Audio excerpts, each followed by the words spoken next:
आणि आता बातमी चव्हाण आणि शिंदेमधल्या वादाची। डोंबिवलीतल्या कार्यक्रमात एकनाथ शिंदे आणि रवींद्र चव्हाण एकाच मंचावर आले, पण त्यांच्यातला दुरावा हा कायम असल्याचं दिसलं। चव्हाणांशी बोलताना शिंदेंची देहबोली आक्रमक दिसून आली। डोंबिवलीतल्या फोडाफोडीवरून शिंदेंची रवींद्र चव्हाणांवर नाराजी कायम असल्याची चर्चा यामुळे सुरू झाली आहे। पाहूया। फोडाफोडीवरून नाराजी, चव्हाणांशी बोलताना शिंदेंची देहबोली आक्रमक।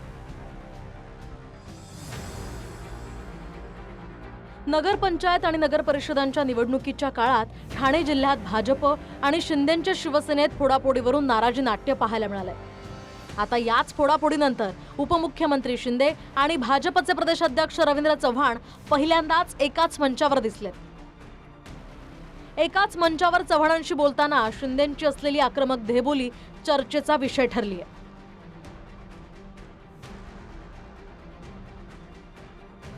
डोंबिवलीतील क्रीडा संकुलाच्या भूमिपूजनाच्या कार्यक्रमानिमित्त शिंदे आणि चव्हाण एकत्र आले होते। व्यासपीठावर शिंदे आणि रवींद्र चव्हाणांच्या मध्ये सामंतांची खुर्ची होती। या खुर्च्यांची अदलाबदल करून रवींद्र चव्हाण शिंदेंच्या शेजारी येऊन बसले। याच वेळी रवींद्र चव्हाणांनी एकनाथ शिंदेंशी संवाद साधला, पण चव्हाणांशी बोलताना शिंदेंची देहबोली आक्रमक पाहायला मिळाली। शिंदेंच्या आक्रमक पवित्र्यानंतर रवींद्र चव्हाणांच्या चेहऱ्यावरचे भाव काहीसे बदललेलेही पाहायला मिळाले।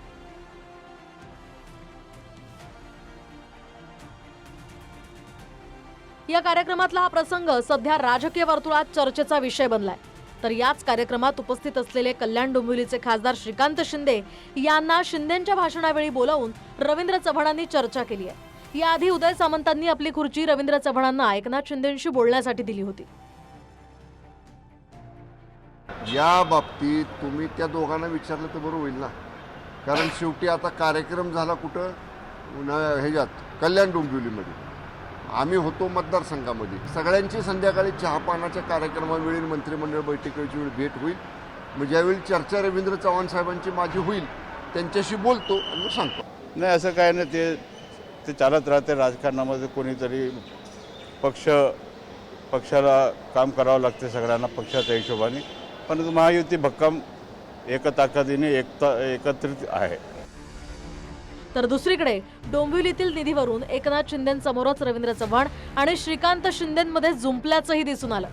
निधीच्या मुद्द्यावरून रवींद्र चव्हाण आणि श्रीकांत शिंदेंमध्ये शाब्दिक चकमक उडाली। हा बदल देशाचे पंतप्रधान नरेंद्र मोदीजींच्या नेतृत्वामध्ये आणि 2014च्या नंतरचा जो काळ होता, आदरणीय देवेंद्रजी त्यावेळेला मुख्यमंत्री म्हणून महायुतीचे झाले आणि एक MMR रिजनमध्ये MMRDचा निधी हा पूर्णच्या पूर्ण ठाणे जिल्ह्यामधील असणाऱ्या विविध योजनांसाठी मिळाला पाहिजे याची खऱ्या अर्थाने सुरुवात ही त्यावेळच्या काळामध्ये झाली। या सगळ्या भागांमध्ये मोठ्या प्रमाणामध्ये MMRDचा निधी हा मोठ्या प्रमाणामध्ये द्यायला सुरुवात झाली। नंतर MMRDच्या माध्यमाने 360 कोटी रुपये जे आहे हे आपल्या कल्याण डोंबिवलीतील अंतर्गत रस्त्यांसाठी जे आहे ते आपल्याला मिळाले। आणि आज जेवढे चांगले रस्ते आपल्याला दिसत आहेत हे देखील जे आहे शिंदे साहेबांच्यामुळे जे आहे त्यांच्या MMRDच्या डिपार्टमेंटच्या माध्यमाने आपल्याला मिळाले। कल्याण डोंबिवली पालिका निवडणुकीच्या पार्श्वभूमीवर शिंदेंची शिवसेना आणि भाजपमध्ये एकमेकांचे माजी नगरसेवक आणि पदाधिकारी आपल्या पक्षात घेण्यावरून चांगलीच जुंपल्याचं आपण पाहिलंय। आणि आता आपल्या शेरो शायरीतनं खासदार श्रीकांत शिंदे अप्रत्यक्षरित्या टोले लगावतानाही दिसून आले। या सगळी कामं जे केलेली आहेत, मुट्ठी में कुछ सपने लेकर भरकर जेबों में आशाएं, मुट्ठी में कुछ सपने लेकर भरकर जेबों में आशाएं, दिल में है अरमान यही कुछ कर जाए। सूरज सा तेज नहीं मुझ में, लेकिन दीपक सा जलता देखोगे। अपनी हद रोशन करने से तुम मुझको कब तक रोकोगे।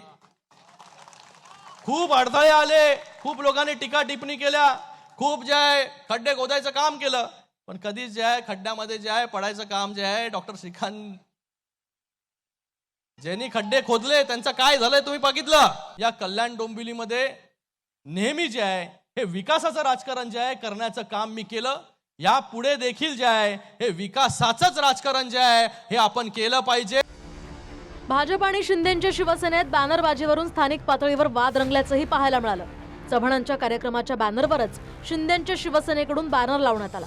मतांसाठी खेळ दाखवणारे खूप आहेत, पण कामानं मन जिंकणारा एकच, अशा आशयाचा शिंदेंच्या शिवसेनेचा बॅनर काही वेळातच काढून टाकण्यात आला.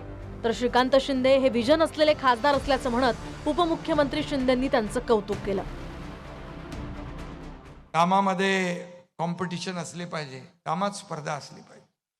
कल्याण डोंबिवली तर चांगला लोकप्रतिनिधी भेटलेला आहे, खासदार आणि डॉक्टर आहे. मला अभिमान आहे, खऱ्या अर्थाने अभिमान असलाच पाहिजे. जो श्रीकांतच्या जागेवर दुसरा कोणी असता तरी मी त्याचं वाहवा जाहीरपणे केली असती. मला बिलकुल मी असा कोते मनाचा नाही आहे. मी जे मोकळ्यापणाने सगळं बोलतो, मोकळ्यापणाने ज्याचं जाहीर दिलखुलास जो चांगलं काम करतो त्याचं चांगलं बोललं पाहिजे. एक विजन असलेला लोकप्रतिनिधी पाहिजे. मगाशी खासदारांनी सांगितलं की काय कचरा आणि कुठला विषय, पण खऱ्या अर्थाने विकासाचं विजन पाहिजे आणि ते तुमच्या खासदाराकडे आहे. विकासाचं विजन आहे म्हणून ते रिझन कधी देत नाहीत. No reason on the spot decision असं त्यांचं काम असतं. आणि पाठपुरा उदय सामंत यांनी सांगितलेला आहे, त्याचा अनुभव मलाही आहे पाठपुराव्याचं त्यांच्या. कल्याण डोंबिवली महापालिकेच्या तोंडावर महायुतीतली भाजप आणि शिंदेंची शिवसेना स्थानिक पातळीवर फोडाफोडीवरून एकमेकांवर वार पलटवार करताना दिसतेय. एकमेकांचे पदाधिकारी आणि कार्यकर्ते फोडायचे नाही असं ठरलं असलं तरी या दोघांमध्ये कोणत्या ना कोणत्या गोष्टीवरून कलगीतुरा सुरू असल्याचंही पाहायला मिळतंय.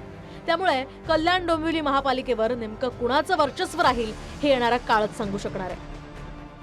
Bureau report, TV9 Marathi.